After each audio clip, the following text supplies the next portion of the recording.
It's 1:32. Jolynn, thank you very much. Jolynn is making a great effort to record this today. We very much appreciate that. Is our last session last month, someone had watched it on YouTube and said, "Isn't that great? We can record," or this was recorded, and I wanted to say we record it every time. Now, whether it actually manages to get to YouTube or not is a whole nother question. So we will try, guys. But welcome. Great to see you all. Again, no guarantees on the video, but maybe it will work. If not, we have some backup plans. I know just a couple of announcements before I forget them, and I'm sure perhaps Jana may have some other mentions, but we will not do a general book review or video in June and July, but we will be back in August. Who knows exactly in what form or fashion, but something probably akin to what we've been doing is my hunch. But there will be a lot of other opportunities this summer as well. So definitely stay tuned for those opportunities. And I would make mention, and very possibly Jana will as well, wonderful job with UMW Sunday. It was just so well done, so well organized. And I've had several people say, I had no idea UMW did so much, especially during this past year. I mean, and I would personally suggest that Jana is responsible for a good bit of that. Thank you, thank you, thank you, thank you, Jana. For yes, exactly, Donna. It takes a village to make that happen. But we appreciate your leadership and guidance very, very much. It couldn't have gone better, in my humble opinion. So it was fun too, wasn't it? It was fun. It was, and it was super organized, which is also always appreciated. Jana, any other announcements that come to mind for you on your end, or anybody else for that matter? I don't think I have anything. Very good. Hey, we again, I think that if the video plays, again, big if. Hey, it's exciting to see you, Elaine, your face, just as an FYI. Yay! Very good, very good. We're so excited. That, and there's Donna as well. I passed Donna's car earlier. I went by. I saw that she suspects she's still there at Beacon of Hope. It was just my car. Well, hey, why would you care, or would you be interested in giving us a little update on what you're up to right now with Beacon of Hope? I know we'd be interested. We're just starting to open back up. We had our first pop-up sharing shop outside. We decided to do it that way because we knew if we advertised it, we'd have 200 people and we couldn't socially distance and nobody would be wearing a mask and all that stuff. That just sounded horrifying. So we just did a pop-up. We just popped up one day and had a bunch of stuff, and it was a big success. Lots of people stopped by. Very few people that we didn't already know, but people just kind of went by and like and stopped in. So it was great. It was a lot of fun. We're going to do it again, and we started our ladies' lunch tomorrow. So if anybody would like to speak to a group of ladies for about 15 minutes on some interesting topic, please let me know, because we have speakers, but they don't like long speakers. They don't like long-winded speakers. They like short speakers. So anybody who's got an interesting topic would love to have you come by and just join us and just have some fun. And so we're kind of getting back in the swing. Of course, we haven't stopped doing KB and rents, but we're kind of getting back in the routine, I think. Thank you for that update, Donna. And may I ask, how has your benevolence program operated over the last year? Is it kind of been a lot of ebbs and flows? It has been it's been high. We've had a lot of requests, except for the past month or 6 weeks. It's been just down. As I think I bet yours has too, to a large degree. It just, people have gotten their we're always after tax refunds. People have some money, they pay off some of their bills and that sort of thing. And then they've gotten the stimulus, hopefully some people have. And so it's been down, which is good news for us because it means people aren't struggling quite as much. Absolutely. Well, fingers crossed. I suspect it will come back sooner than later. Yeah. As much as we'd like to think it goes away, it doesn't. Thank you for that very much. I appreciate that update, Donna. Anybody else have anything else they'd like to make mention of?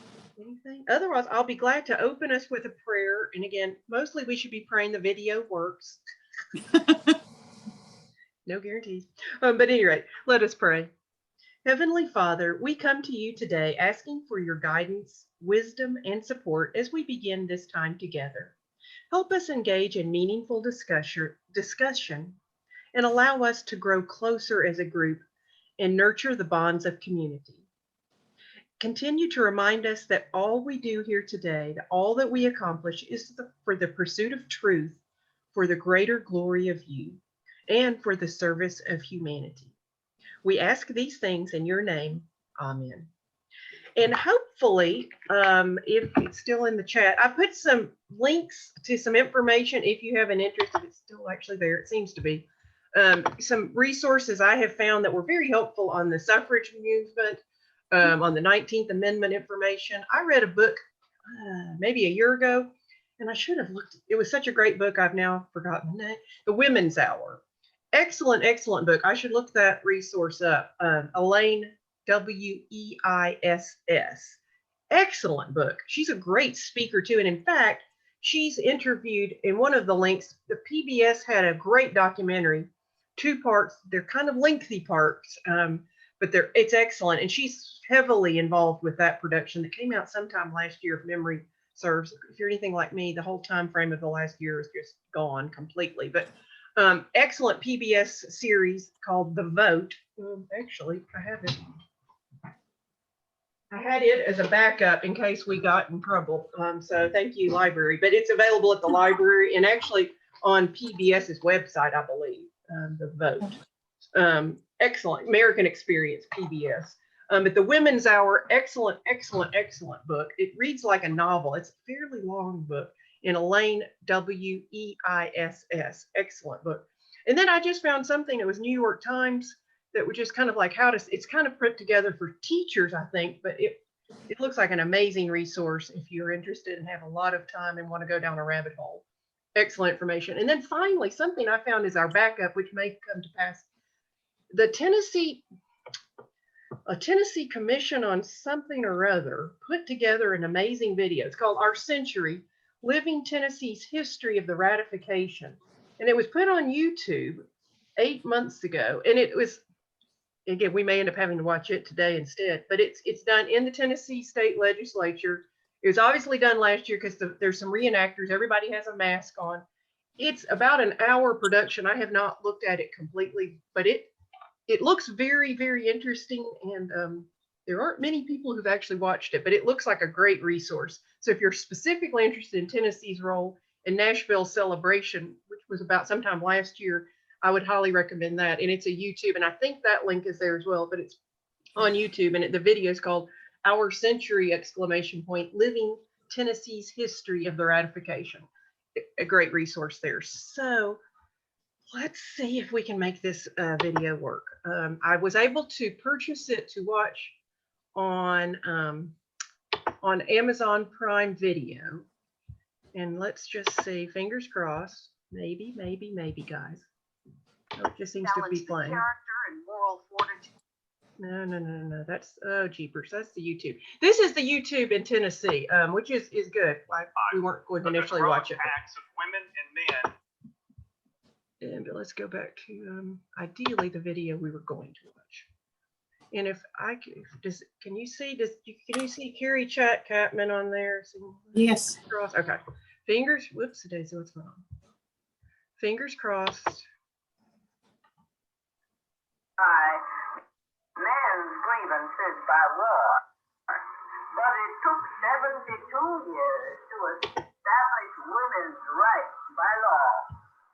At least 1,000 legal enactments were necessary, and every one was a struggle against ignorant opposition. Women's suffrage is a long story of hard work and heartache, crowned by victory. Does that seem to be working?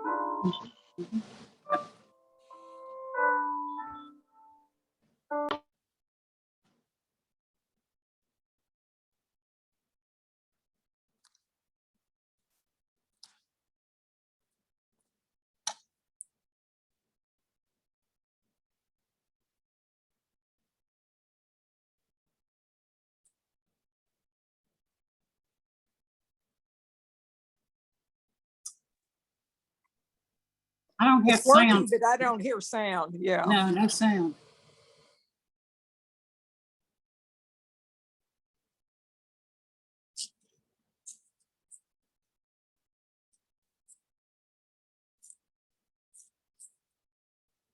No sound? Nobody has sound? You can see. I don't. Yeah, that's ironic because the last few days when I practiced, it would only give me sound and no video. That seems about right. We seems had, about right. we had sound at the beginning. Yeah, And then it yeah. dropped it. No idea, guys. Let's see. I'm going to.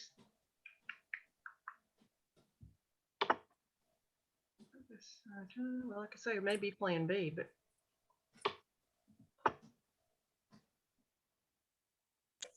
There should be an option that you check to share the computer audio. I'm sorry, say that again if you would. There should be an option you check at the beginning to share the computer audio. I see share sound. I wonder, I've never even done that before and it seems to have worked before. Let's see. I'm going to try, see if this works, guys. Maybe, come on. Years to rectify men's grievances by war, but it took 72 years to establish women's rights by law. Go back and start. At least 1,000 legal enactments were necessary, and every one was a struggle. Women's suffrage is a long story of hard work and heartache, crowned Just got some more in today, so I'm good. by victory.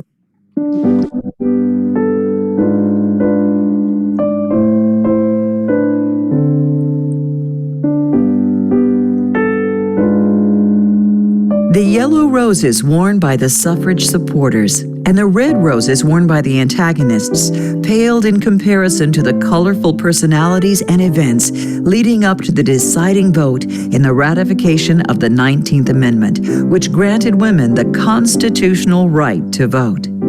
This pivotal vote was cast on the floor of the General Assembly of Tennessee in August of 1920. Women had been voicing and participating outside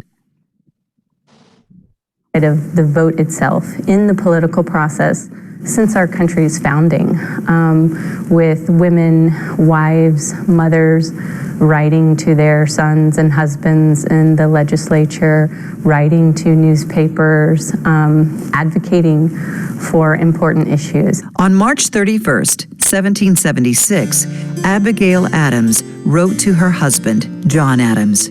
If particular care and attention is not paid to the ladies, we are determined to foment a rebellion and will not hold ourselves bound by any laws in which we have no voice or representation. In Seneca Falls in 1848, at the first Women's Rights Convention, Stanton had the idea that if you don't have the right to vote, you don't have the fundamental right to gain any other rights.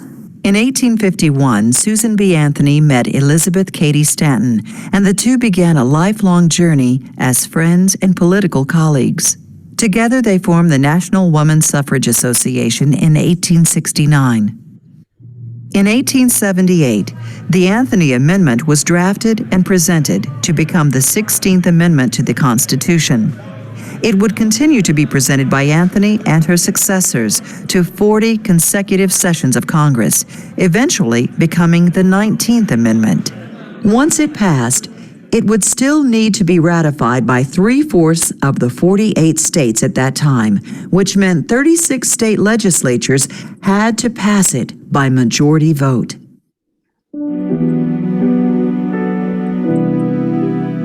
The suffrage movement did not start in the South, but there were certainly Southern women who wanted to vote. One of the first suffrage leaders in Tennessee was Elizabeth Avery Merriweather, who cast her vote in the 1876 election and made a speaking tour with Stanton and Anthony.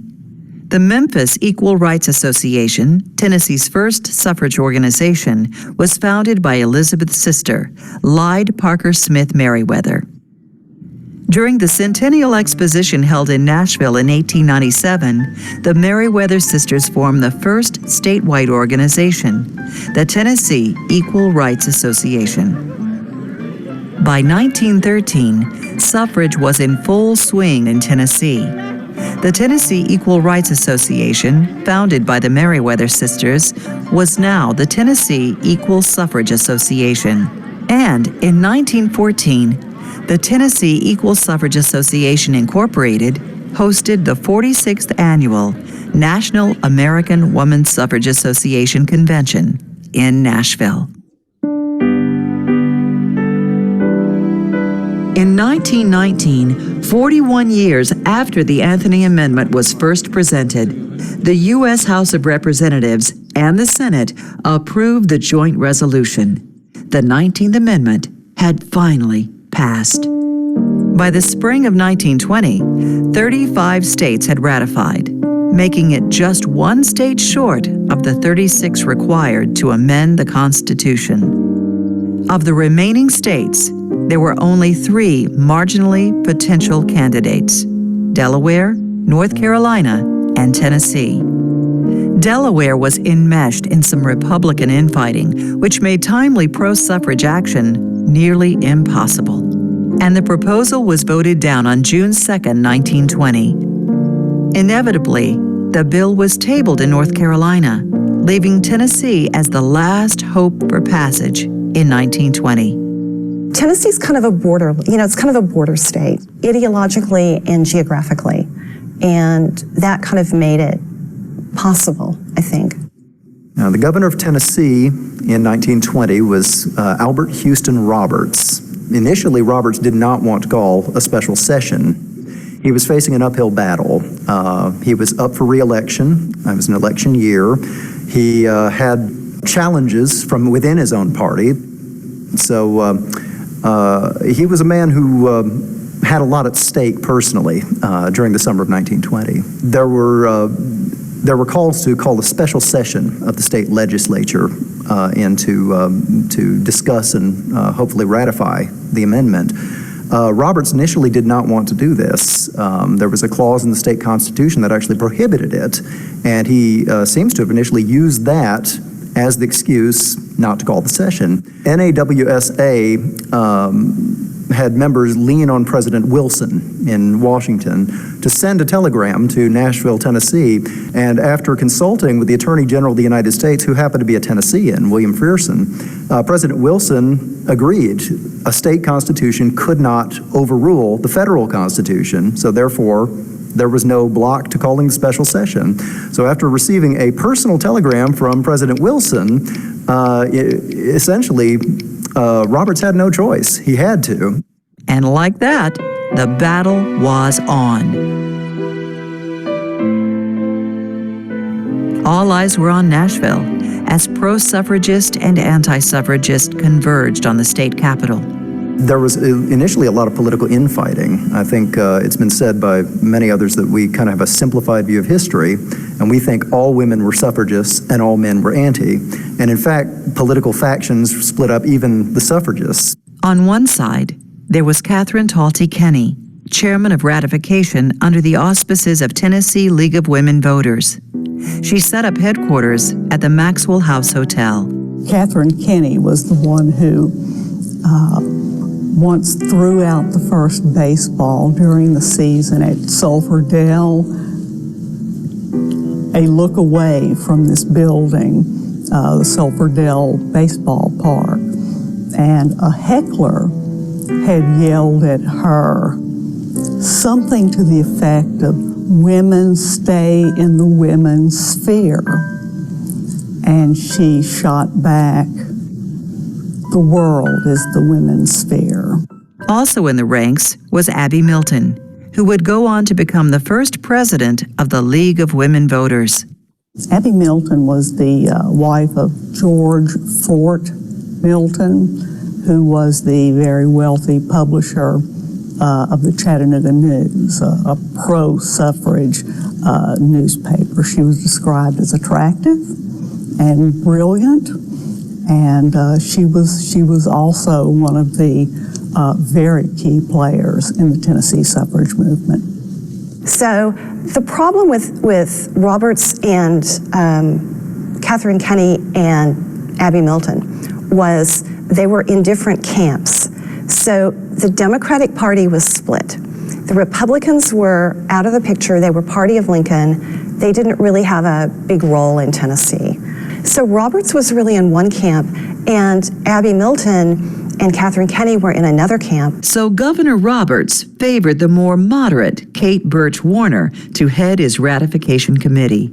She had a gift for gentle persuasion. Also on the roster of key players in the pro-suffrage movement were Betty M. Donaldson, president of the Davidson County Women's Temperance Union, and Sue Shelton White, who represented the National Women's Party in the absence of their leader, Alice Paul. Sue Shelton White was from Jackson, Tennessee, and she was one of the more militant suffragists. She was a key leader in the Women's Party, and she wore on her lapel or her dress what was called a prison pin, which indicated she had been jailed for picketing, particularly picketing the White House during the Woodrow Wilson administration. By August 1st, Sue Shelton White had the National Women's Party set up with offices at the Tulane Hotel at 8th and Church Streets. Another powerful presence was Lizzie Crozier French, president of the Tennessee Equal Suffrage Association. Finally, but certainly not least, there was Ann Dallas Dudley. Ann Dallas Dudley was a Nashville jewel. She was a local blue blood, member of a prominent family. She was described as being very witty, eloquent. She spoke at the Democratic National Convention in 1920, and she was such a belle that the bands on the floor struck up "Oh, You Beautiful Doll," which was one of the popular songs of the day. She became involved in 1914. She led a parade of 2,000 people from the courthouse to Centennial Park. When an anti-suffrage man challenged Dudley with the proclamation, "Only men can bear arms, so only men should vote," she was undaunted and quickly responded, "Yes, but only women can bear armies." Dudley would be away for some time during the session, representing the suffrage movement at the Democratic National Convention in California. The difference between the various groups of suffragists gathered in Nashville threatened to weaken the movement at a crucial moment. A unifying leader was needed. So the summons went out to Carrie Chapman Catt, who was probably the leading suffragist in the United States at that point. Catt took matters swiftly into hand. My dear Mrs. Warner, if you tell the men that Mrs. Kenny is fighting against you, and she tells them that you are fighting her, the only result is that the men will call it a women's fight and find plenty of excuses for declining to ratify. When she got the summons from Nashville, she packed an overnight bag, got on the train, came south, and she sort of played coy with the press when she got here. She claimed she didn't have a plan, that she only planned to stay a couple of days. She later admitted, though the weather was miserably hot and the conditions were terrible, she took one look at the opposition and what they were mustering, and she made the decision on the spot to stay. She came for an overnight stay. She ended up staying 6 weeks. A number of significant African American suffragists were also present in the Tennessee state capitol. Amongst them was Ida B. Wells. Born into slavery, she became an accomplished investigative reporter and international speaker. Next, there was Juno Frankie Pierce, foundress of the Tennessee Vocational School for Colored Girls. She asked, "What will Negro women do with the vote?" "We will stand by the white women. We are only asking one thing, a square deal.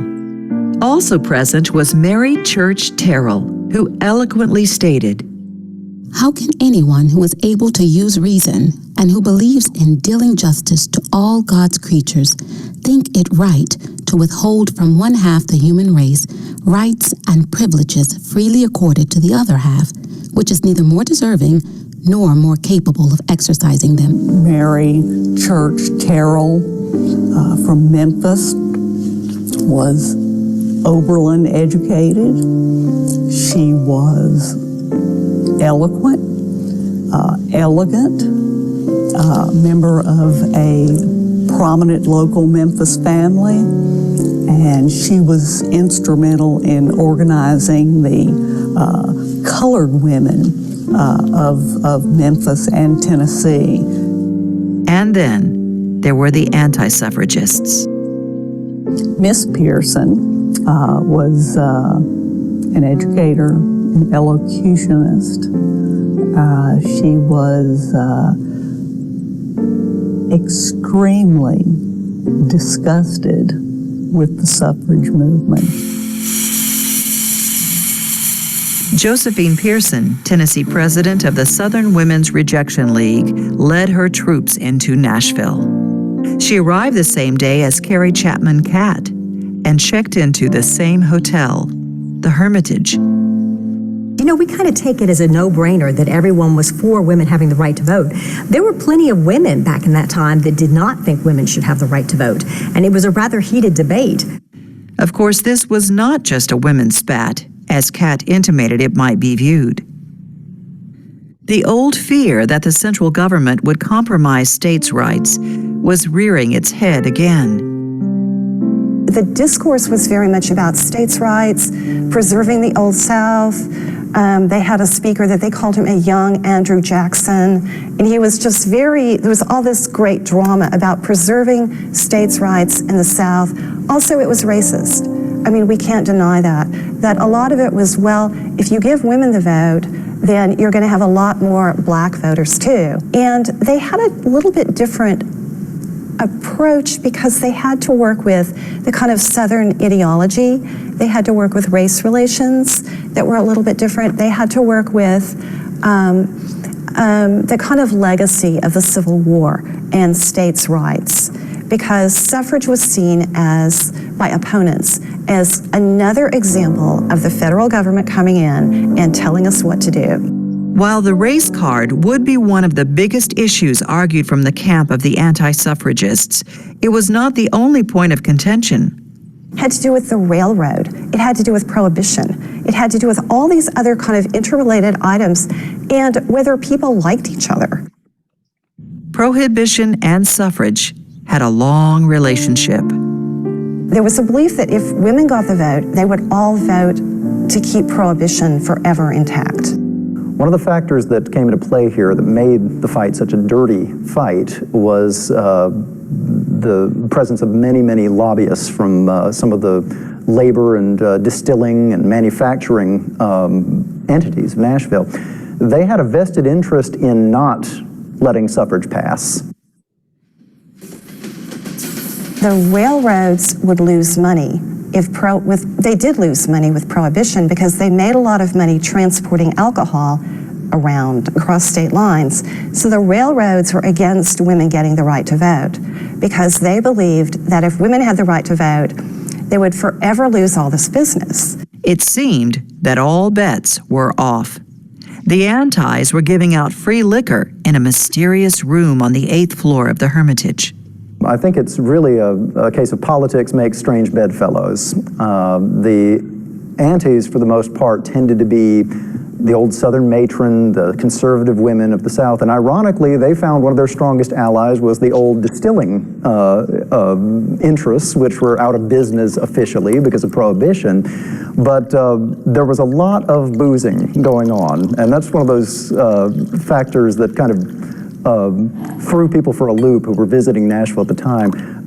There were stories of senators and representatives roaming the halls of the Hermitage Hotel drunk and passed out in the lobbies at a time when prohibition had just gone into effect as the law of the land. One observer who commented about this said that they were later told that when controversy struck, that whiskey and politics in Tennessee went hand in hand.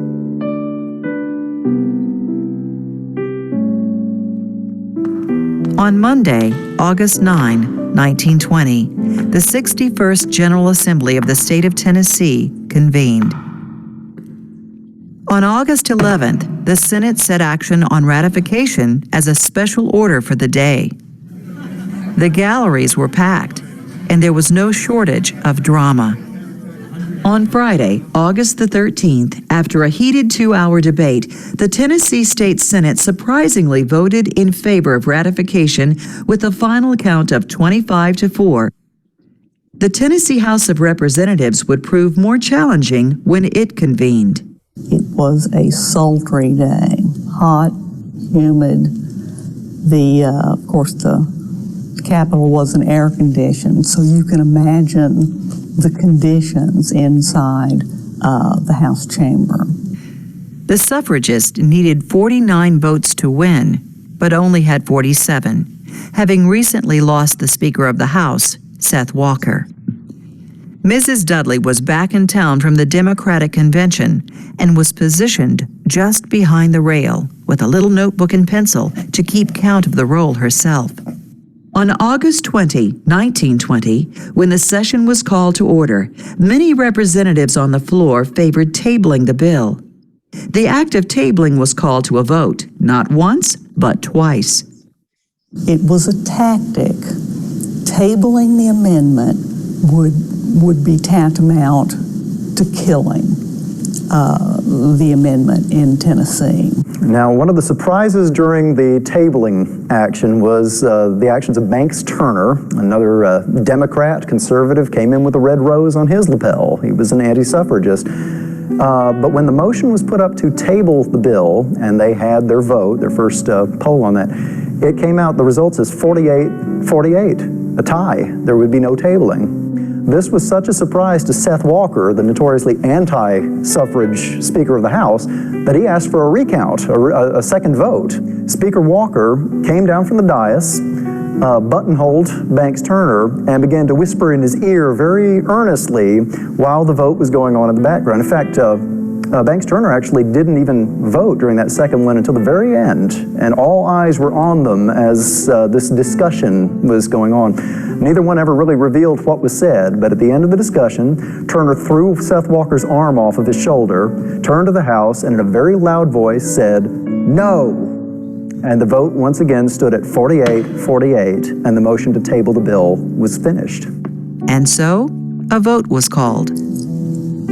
Young 24-year-old Harry Byrne, Republican House member from McMinn County, sitting in the third row from the Speaker's rostrum to the right, was hoping upon hope that the next vote, the one to actually vote on passage of the amendment, that it wouldn't come down to him. He was number 7 on the list of 96 House members that were there that day. He had been an anti-suff. He wore a red rose that day, indicating that he was an anti-suff. And when the roll was called, Harry Byrne, on the issue of whether or not to pass the 19th Amendment, for Tennessee to ratify the 19th Amendment, answered aye. It turned out that Harry had in his breast coat pocket a letter that he had read over and over and it was from his mother. His mother, Feb Byrne. Don't forget to be a good boy and help Mrs. Thomas Cat with her rats, referring to the people for ratification. Is she the one that put rat in ratification? Ha. No more from Mama. And that's what she said. And Harry took that to heart. He turned upside down the floor, and Tennessee became the perfect 36. Mayhem broke loose, with rose petals being torn and strewn about the room. And on the 24th, Governor Roberts signed the Certificate of Ratification. On August 20, 1920, Vice President Thomas Marshall and Secretary Bainbridge Colby signed the bill, and the proclamation went out declaring the ratification and addition of the 19th Amendment to the Constitution of the United States, ensuring the right to vote for generations of women to come.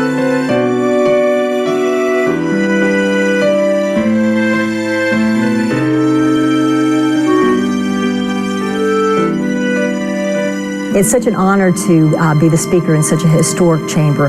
I mean, that is the location where it all happened. And Tennessee played such a pivotal role in women earning the right to vote that it's a real honor for me to serve as the speaker of that body. I quickly thank my male colleagues, however, because it wouldn't have been possible without them.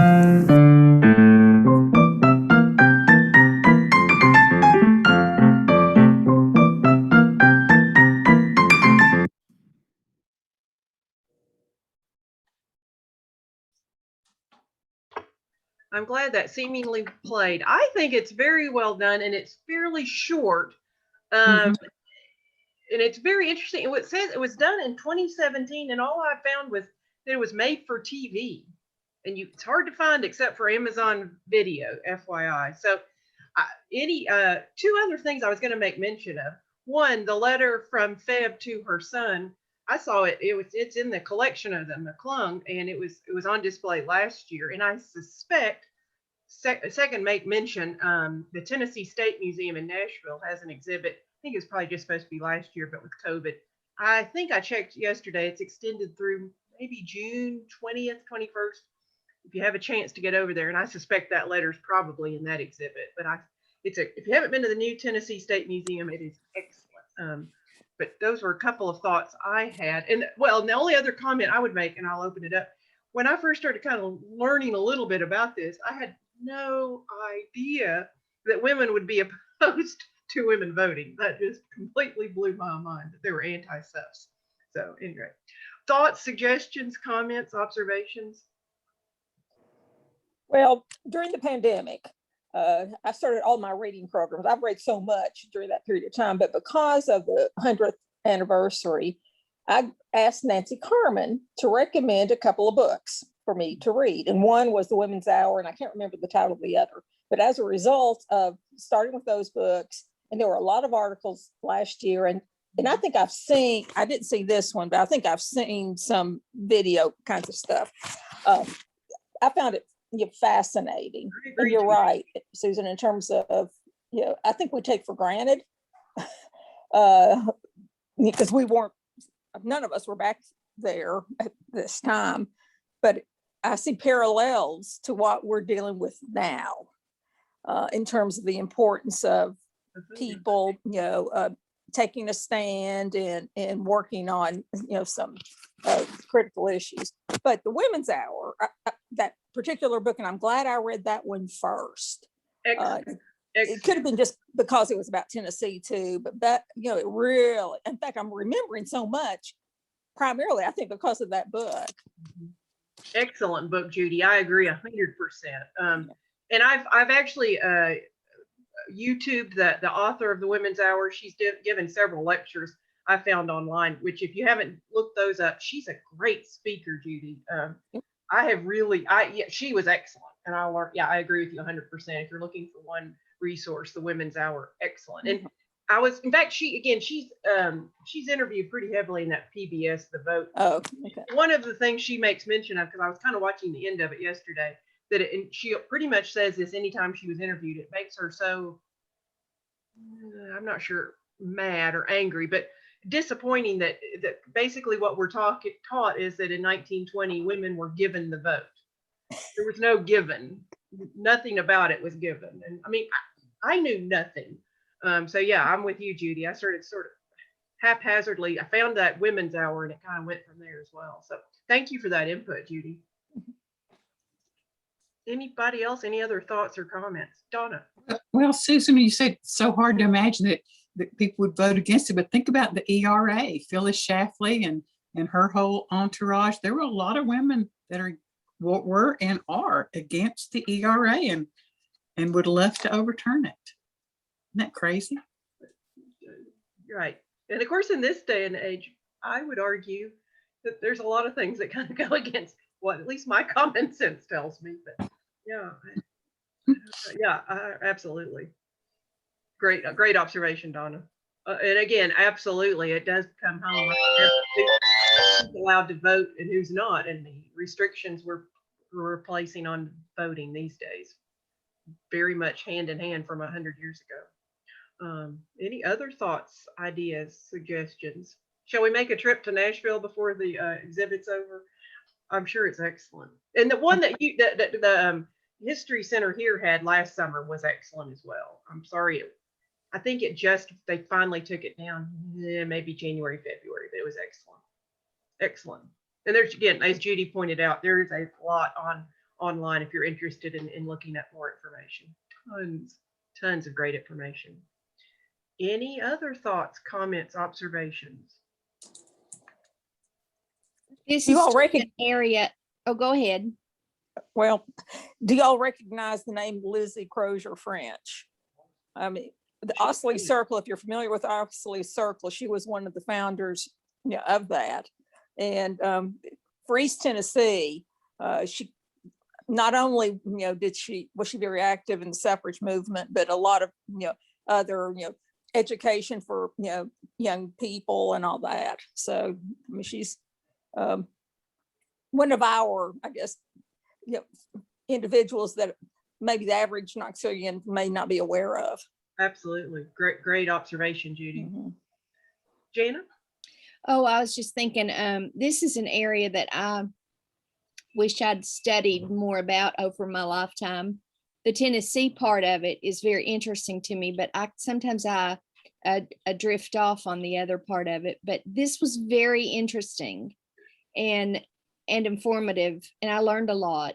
And which brings me to my next thought, and that is how grateful I am that you have brought all these different things to us through what we've called a book review, because again, we had to be nimble, right, in figuring out how to keep going through this pandemic.